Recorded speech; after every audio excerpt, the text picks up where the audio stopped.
Okay, so you want to get a handle on Ethereum. Smart move. Yeah, It's powering a lot more than just cryptocurrency these days. absolutely. We've got articles straight from Ethereum.org, Oh, wow. Straight to the source. straight to the source. So think of this deep dive as your crash course, Okay. cutting through the jargon and getting to the juicy stuff. Awesome. So Yeah.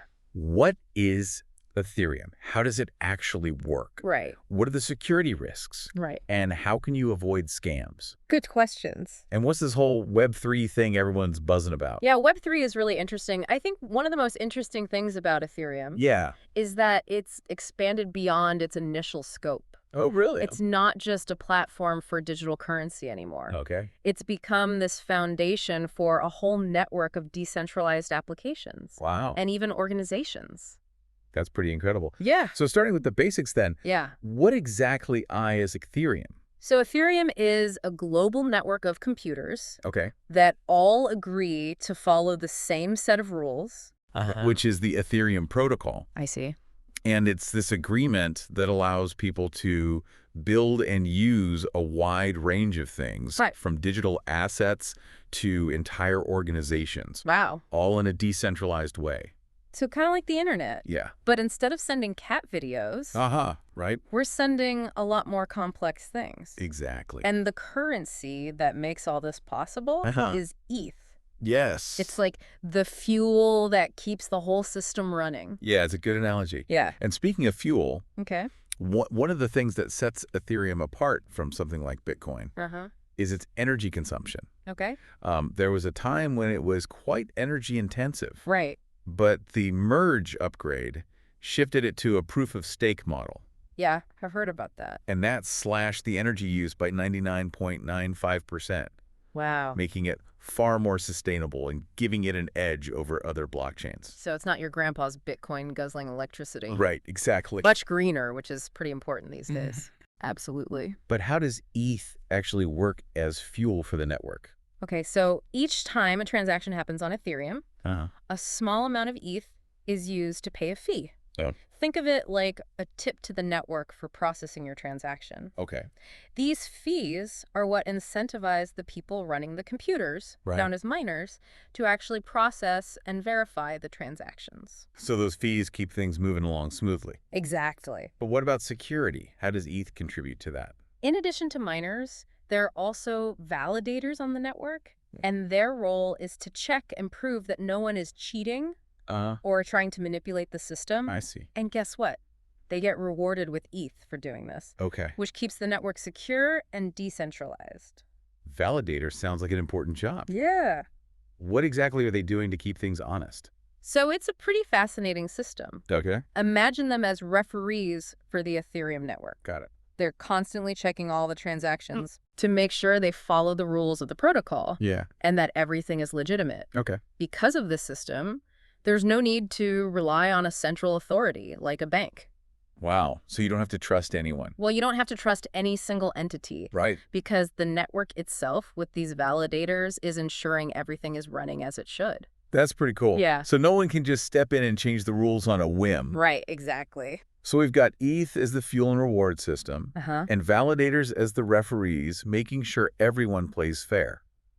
That's a good way to put it. Now, if I actually want to start using Ethereum, Okay. I'm going to need a wallet, right? Yes. That's where I'll actually hold my ETH and other digital assets. It's crucial to understand that an Ethereum wallet is simply an application that gives you control over your accounts and helps you manage your assets. Right.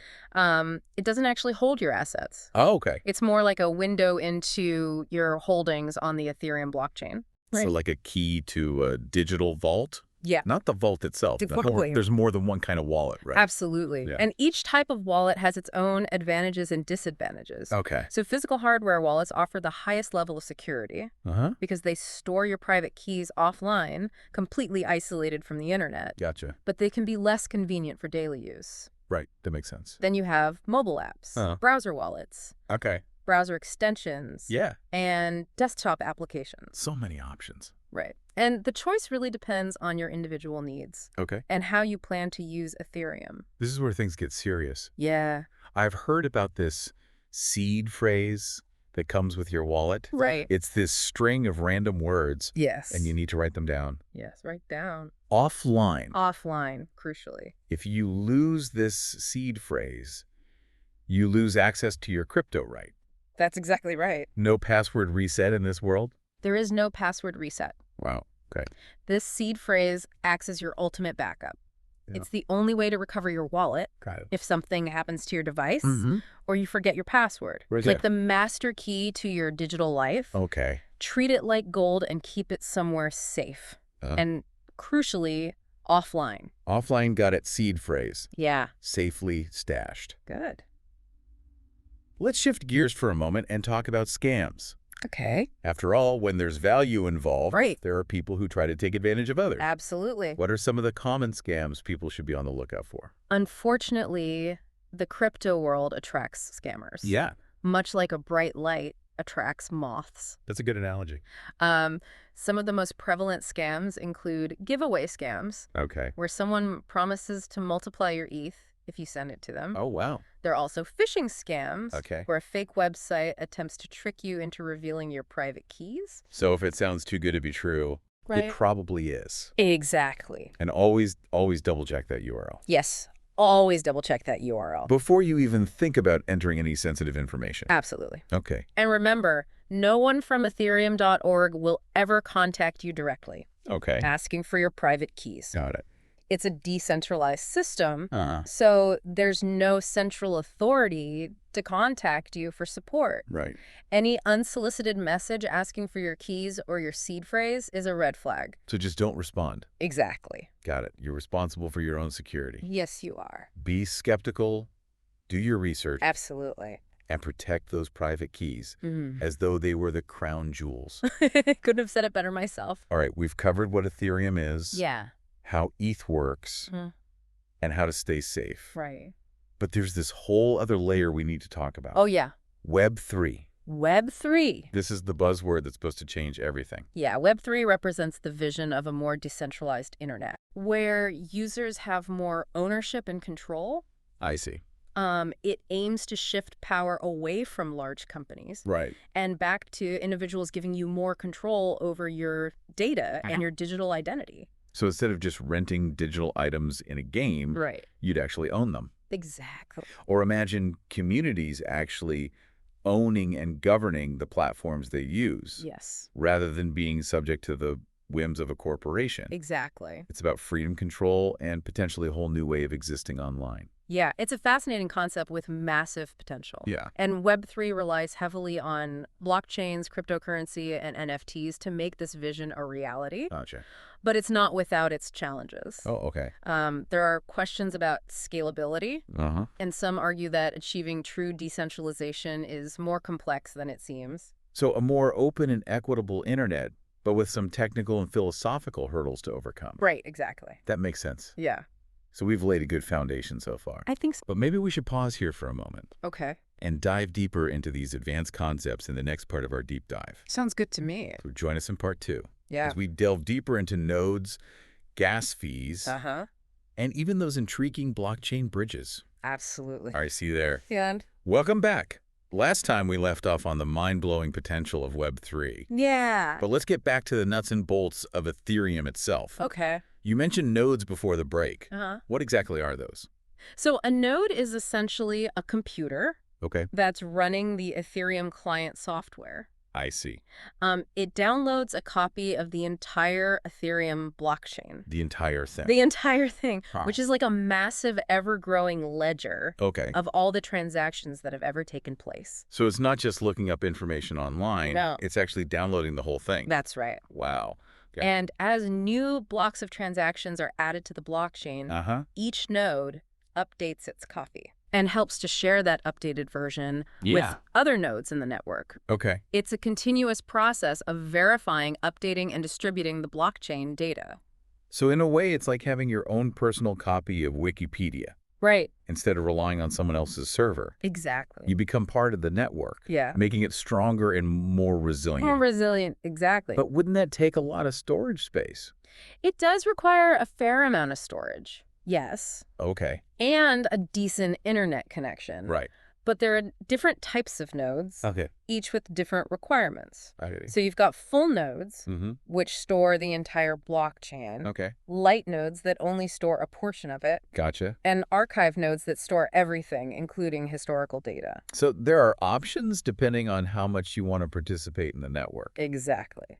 But here's a question. Okay. Do I need ETH to run a node? That's one of the great things about Ethereum. You don't actually need to hold any ETH to run a node. So anyone can do it. Anyone can do it if they have the technical know-how Right. and the resources. Okay. It's a way to contribute to the overall health and decentralization of the network. So it's kind of like a public service. Yeah, you could think of it that way. But what's the benefit for the average person? Oh, Why would someone want to run a node? there are a number of benefits to running your own node. Okay. First, it increases your privacy. Privacy. Okay. When you use a public node, Uh-huh. you're essentially trusting a third party with your transaction data. Right. With your own node, you keep that information private. Makes sense if you're concerned about privacy. Yeah, Running your own node gives you more control over your data. exactly. Are there any other benefits? Absolutely. Okay. It also enhances your security Security. by verifying transactions locally on your own machine. Uh-huh. You eliminate the need to rely on a third party. Right. You're essentially cutting out the middleman Gotcha. and becoming your own validator in a sense. Don't trust, verify. Exactly. That's what I always say. And perhaps most importantly, Okay. running a node makes you much more resistant to censorship. Yes, very important. If you're reliant on a third-party node, Right. they could theoretically refuse to process transactions from certain IP addresses Yeah. or specific accounts. Exactly. With your own node, you're in control. You are in control. That's right. So you're a truly independent actor in the network. Yes. I like that. But let's be realistic. Okay. Running a node sounds pretty technical. It can be technically challenging, yes. Yeah. You need to understand the basics of networking, Okay. command line interfaces, Uh-huh. and have a bit of comfort with troubleshooting. Right. But there are resources available to help. Oh, good. There are projects like DAppNode, Dab node, okay. which provides a more user-friendly interface for setting up and managing your own node. So it's not completely out of reach for someone who's not a hardcore techie. Right? Becoming more accessible. That's good to know. Now let's move on to something that everyone using Ethereum encounters. Okay. Gas fees? Yes. Gas fees. What are those all about? Gas fees are essentially the cost of conducting transactions on Ethereum. Okay. They're the fuel that powers the entire network. Got it. Every computational action that takes place on Ethereum Uh-huh. requires a certain amount of gas. So is it like paying for processing power? Yeah, it's a good way to think about it. The more complex the transaction, the more gas it uses. That's right. Okay. And the price of gas can fluctuate Okay. based on how congested the network is. So kind of like supply and demand. Exactly. The more people using the network, Uh-huh. the higher the demand for computational power. Right. And therefore, the higher the gas fees. That's correct. Remember a few years ago when those crypto kitties were all the rage? Oh, yeah, I remember that. I remember reading that they almost brought the Ethereum network to a standstill Uh-huh. They did. because the demand was so high. Yeah, that's right. Wow. The CryptoKitties craze was a perfect example of how network congestion can cause gas fees to spike. It seems counterintuitive. Yeah, You'd think a more popular and widely used network would have lower fees, you would think so. not higher. Yeah, but that's one of the challenges Ethereum is facing. Right. However, there are ways to mitigate high gas fees. Oh, One is to simply time your transactions strategically, Okay. avoiding peak hours when the network is most congested. So like avoiding rush hour traffic. Exactly. Makes sense. Okay. What are some other ways to avoid high gas fees? Another solution is to use layer 2 chains. Layer 2 chains. Yeah, these are separate blockchains Okay. that are built on top of Ethereum Uh-huh. and designed to handle transactions more efficiently. So it's like taking the express lane instead of being stuck on the main highway with everyone else. Exactly. Okay. Layer 2 chains offer faster transaction speeds Yeah. and significantly lower fees. They're a key part of scaling Ethereum Yeah, actually. and making it more accessible to a wider range of users. That's good. There's also something called sharding. Sharding. Yeah, which is a way of splitting the Ethereum network Okay. into smaller, more manageable shards. I see. This helps to distribute the load All right. and improve overall performance. Wow. A lot of interesting things happening behind the scenes. There are a lot of really smart people working on this. Yeah, to make Ethereum more efficient. Yeah. Gas fees, Yeah. nodes, layer 2 chains. It's a lot to keep track of. Yeah. This is giving me a real sense of the complexity of this whole ecosystem. It is complex, but also really elegant. Yeah. When you start to understand how it all works together. But there's one more thing you mentioned that I'm really curious about. Okay. Blockchain bridges. Ah, yes, blockchain bridges. Are these as futuristic as they sound? They might sound like something out of science fiction, They do. but they're becoming increasingly important in the crypto world. Yeah. Essentially, a blockchain bridge allows you to transfer assets and information Wow. between different blockchain ecosystems. So if I have some ETH on the Ethereum mainnet, Right. I could use a bridge to move it to, say, the Polygon network Exactly. to take advantage of those lower fees we were just talking about. Precisely. Or you could use a bridge to access decentralized applications Yes. or dApps on other blockchains. Right. You could even use a bridge to acquire native crypto assets on those other chains. It's right. It opens up a lot of possibilities. So if I wanted to swap some of my wrapped Bitcoin, which is basically an Ethereum version of Bitcoin, Right. for actual Bitcoin on the Bitcoin blockchain, Yeah. I could do that with a bridge. Yes, that's a perfect example. Wow. Bridges are creating interoperability between all these different blockchain ecosystems. That's pretty amazing. It's like having a universal translator for the world of crypto. Yeah, I like that analogy. But it's important to understand that there are risks associated with using bridges. Oh, okay. What kind of risks? Well, they can be targets for hackers Hackers? and Yeah. exploits. So they're not foolproof. No, they're not. That makes sense. Okay. It seems like anytime you're transferring value, Right. there's always some level of risk involved. There is always some risk. Are there any examples of bridge hacks that come to mind? One notable example was the hack of the Wormhole Bridge in 2022. Wormhole. Okay. That resulted in the loss of over $320 million worth of ETH. $320 million. Yeah. Wow, that's a lot of ETH. It was a major incident. So it's a bit of a trade-off then, right? It is. Bridges offer convenience and interoperability, Uh-huh. but they also come with inherent risks. That's right. You have to weigh the risks and It's, benefits. it's crucial to do your research. Absolutely. And choose bridges carefully. Yeah. You need to consider their security track record, the level of trust involved, Right. and the reputation of the bridge provider. Yeah, it's all very important. Right, that makes sense. Always proceed with caution, Yes. especially when large sums of value are at stake. Absolutely. So we've covered nodes, gas fees, and even bridges. Yeah, we've covered a lot of ground. This Ethereum world is a lot more complex and nuanced than I initially realized. It is a complex ecosystem. Yeah. But that's what makes it so fascinating. Agreed. But before we go any further, Okay. I think it's time to address the elephant in the room. Which is? Security. Yes. Okay, we touched on scams earlier. Right. But this is about more than just avoiding bad actors. Uh-huh. It's about understanding the inherent risks of this technology. Yes. And taking steps to protect yourself right. Absolutely. Security is paramount in the crypto world. Yeah. And it requires a proactive mindset. Okay. You need to be constantly learning and adapting. Right. Because the landscape is always evolving. So it's an ongoing process. Yeah. Not just a one-time checklist. Right. You can't just set it and forget it. But where do we even begin? Okay. What are some fundamental principles to keep in mind? One of the most fundamental things to remember is that you should never, under any circumstances, share your private keys or your seed phrase with anyone. Not even if someone claims to be from like Ethereum support. Especially then there's no such thing as Ethereum support. Right. Remember, it's a decentralized system. Yeah. So there's no central authority, no customer service to call. Gotcha. If anyone for any reason asks you for your private keys, Yeah. that's a massive red flag. Okay, so if someone is asking for those keys, run the other way. Exactly. Got it. What else should we be aware of? Phishing scams are another common tactic used by scammers. Okay. They'll create fake websites or send emails that look legitimate, Right. hoping to trick you into entering your private keys or other sensitive information. I see. Always double check the URL, Okay. especially if you're dealing with wallets exchanges or dApps. Yeah. Look for the secure HTTPS connection and be wary of any suspicious links or emails that seem even slightly off. Yeah, and if you receive an email from an unknown sender, Right. never open any attachments or click on any links. Good advice. Could be malware designed to steal your information.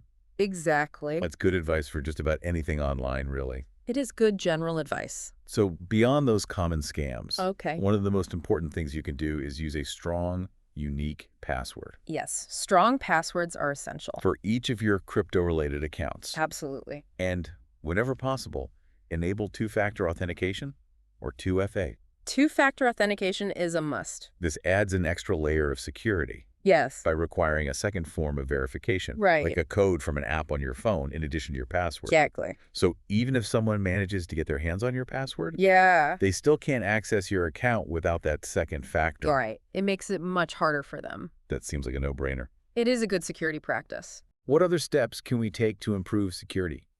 For an even higher level of security, consider using a hardware wallet. Hardware wallet. Yeah, these are physical devices, like a USB stick, Yeah. that store your private keys offline. So it's not connected to the internet at all.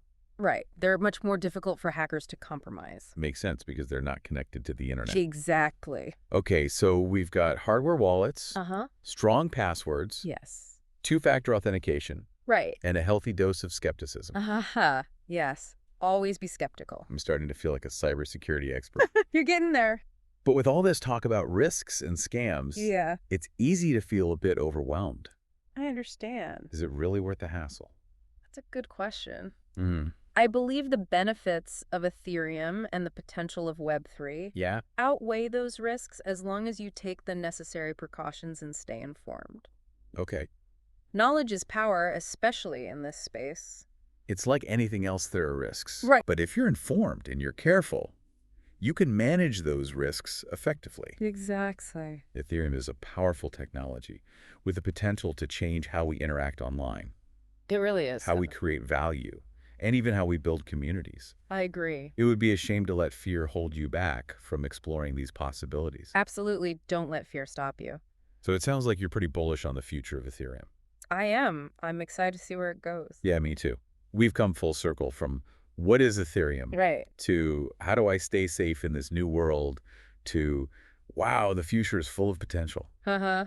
It's been quite a journey. It has been a truly insightful deep dive. Thank you for joining us on this exploration of the world of Ethereum. My pleasure. It's been great talking with you. So for everyone listening out there, stay curious, Yes, stay curious. keep learning, and who knows, maybe you'll be part of writing that future too. Thanks for listening. Thanks, everyone.